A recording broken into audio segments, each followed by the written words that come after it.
Kalau kita bicara the mind, Ya. itu ada dua pilihan yang utama.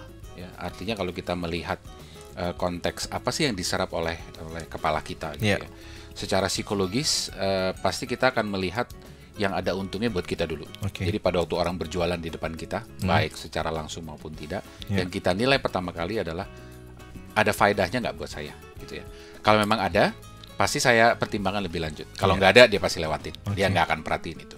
Dan teorinya semakin banyak offering, semakin banyak yang ditawarkan di depan dia, semakin mudah untuk dia tidak melihat yang tadinya kalau cuma pilihannya tinggal dua misalnya, dia pasti akan perhatiin gitu ya. Jadi semakin banyak pilihan, ini lucu namanya consumer paradox ya. Jadi semakin banyak pilihannya, semakin dia nggak merhatiin pilihan-pilihan itu, kecuali apa yang nempel di dia. Tapi kalau kebalikannya juga menarik, pada waktu pilihan itu tinggal hanya 1 dan 2, disinilah betul-betul apa yang selama ini nancep di kepalanya, itu dia akan perhatikan. Jadi teorinya kalau kita sudah melihat ada faedahnya buat kita, terus kita mulai mengukur. Faedah ini sifatnya secara fungsi memenuhi suatu kebutuhan yang sangat mendasar, atau ini sudah menjawab misalnya kemauan, atau ini sudah menjawab yang namanya keinginan. Nah, yang menarik adalah dari 3 strata ini, kalau kita berbicara kebutuhan, mungkin saya akan lupa. Kalau saya bilang butuh ya, saya pasti butuh minum, saya butuh makan, saya butuh tidur, saya butuh pakaian. Pada saat saya ingin mendapatkan itu semua hanya dalam konteks kebutuhan, mungkin saya tidak akan terlalu memperhatikan misalnya yang namanya brand.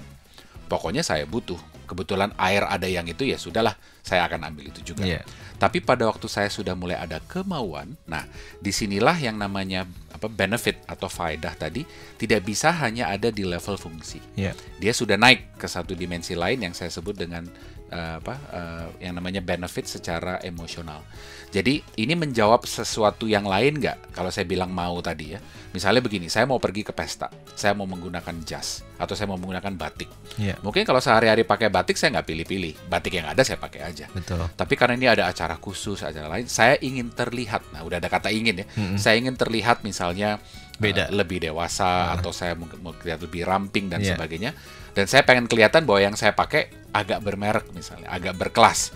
Mulailah saya memilih antara batik brand A, brand B, brand C, dan brand D.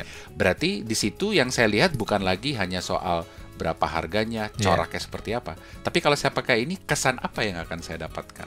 Ini yang saya maksud dengan emotional benefit.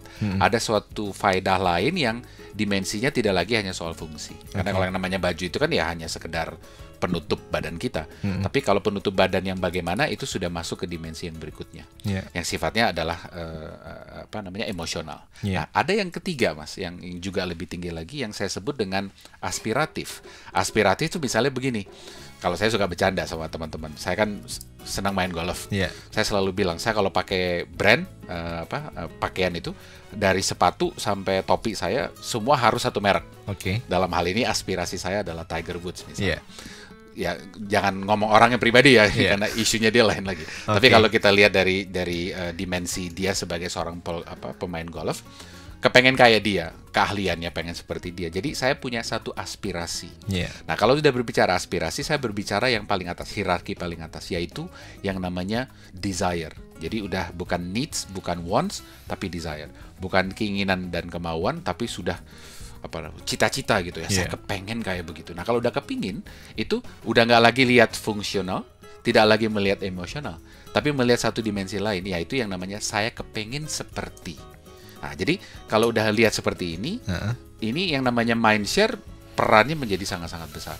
Karena misalnya begini, saya maunya jadi kayak Tiger Woods, saya nggak mau jadi kayak Zach Johnson, atau saya nggak mau jadi kayak Arnold Palmer, saya nggak mau jadi kayak Ben Hogan, saya maunya khusus seperti Tiger Woods. Jadi jalannya pun mungkin saya akan ikutin cara jalan dia. Pakaiannya saya akan pakai pakaian dia.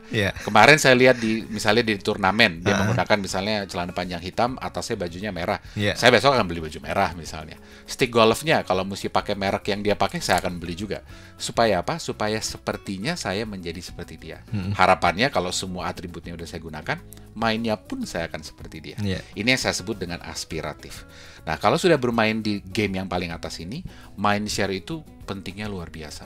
Karena itulah yang menjadi tolok ukur nanti pada waktu dia mesti memilih. Oke, sekarang saya mau main golf, bola yang saya mesti beli apa bola golfnya. Kalau mereknya nggak sama yang dipakai sama Tiger, rasanya kok nggak afdol gitu. Jadi sudah melewati batas-batas yang sifatnya fungsi, sudah melewati batas yang namanya emosi. Berarti kalau kita melihat dalam konteks mindshare, bagaimana sebuah brand itu bisa masuk dalam dinamika ini, sehingga pada saat kapanpun dia nanti ingin membeli atau menggunakan sebuah produk atau sebuah brand untuk kepentingan dia, jadilah brand itu yang dipilih dan bukan brand yang lain. Oke. Kalau mau menyambung ke penjelasan Pak Sakti tadi ya mengenai brand yang bermerek, lebih mudah mana sih Mbak ngebentuk mindshare brand bermerek dengan produk yang sifatnya mass itu? Kalau menurut saya pada akhirnya agak sulit kalau kita berada dalam satu situasi dihadapkan dengan beberapa pilihan, semuanya tidak ada mereknya. Saya kira kita pasti bertanya, misalnya sederhana deh, saya taruh di depan Mas Santo misalnya, 3 gelas yang berisi air. Terus saya bilang, Mas, ini 3-tiganya oke, silakan pilih aja. Pasti kita akan bertanya dong, ini kira-kira pertama misalnya airnya bersih nggak? Itu dulu satu. Kedua, kira-kira ini dari mana airnya? Karena kita tahu zaman sekarang jarang orang minum Mas langsung dari ledeng, lain sama zaman dulu. Jadi pasti kita tanya, ini air dari mana kan gitu? Saya bisa percaya nggak air ini? Bersih nggak? Sumbernya jelas nggak dan sebagainya. Jadi pasti kita akan bertanya ke level berikutnya. Ini datang dari mana? Berarti kita udah menanyakan merek. Kalau udah tanya datang dari mana, kredibilitas pendukungnya harus segera muncul. Jadi ini berlaku Mas umum kepada kondisi apapun, bahwa akan jauh di dalam jangka yang panjang untuk menjual sesuatu yang ada mereknya. Dalam hal ini jangan terlalu sederhana Mas, merek hanya sebagai nama misalnya, tapi betul-betul membangun satu mindshare bahwa brand ini mempunyai satu value yang bisa dipropose kepada si konsumennya. Dan kalau bisa tidak hanya menjawab dalam level fungsi, tapi menjawab juga dalam level emosional. Minimum 2 ini. Kalau ini udah terlalu banyak pemainnya, masuklah ke yang ketiga yang kita sebut dengan aspirational benefits. Jadi ada satu hal lain yang alasan dia memilihnya itu sekali lagi tidak lagi berdasarkan hal-hal yang nalar kita mudah memahami. Jadi teorinya 2 yang bertanding, satu ada merek, satu tidak misalnya. Udah pasti nantinya orang akan memilih yang ada mereknya, yang ada brandnya. Karena kalau tidak Mas, dia tidak mempunyai basis untuk mempercayainya. Karena branding game itu kan ujung-ujungnya dalam membangun satu, yaitu membangun trust. Kalau saya percaya, ya mau apapun bentuknya, skalanya, saya akan ambil juga karena memang itulah yang saya percaya. Kira-kira seperti itu. Kalau brand kelas premium dengan brand yang kelas menengah gimana Pak? Saya kira itu isunya lebih di pangsa pasar, karena kita lihatnya dalam konteks buying power. Jadi kalau premium udah pasti segmentasinya di atas, kalau yang value for money misalnya di tengah. Tapi yang menarik adalah bahwa orang-orang yang mempunyai kemampuan atau daya beli di level value for money, bukan berarti Mas dia tidak mau membeli yang premium. Dia selalu punya keinginan, kalau saya nanti punya uang, saya mungkin akan beli yang itu. Jadi selalu ada yang lebih tinggi dari dia. Di level premium pun juga sama Mas. Premium itu kan juga ada, kalau kita bagi lagi, kita cacah, kan juga ada yang premium tapi di low side, sama premium yang very very premium. Sama juga behaviornya, consumer behavior itu akan selalu sama. Kalau dia punya nanti suatu hari punya kemampuan untuk bisa membeli yang lebih tinggi, dia pasti akan beli yang lebih atas. Itu udah pasti.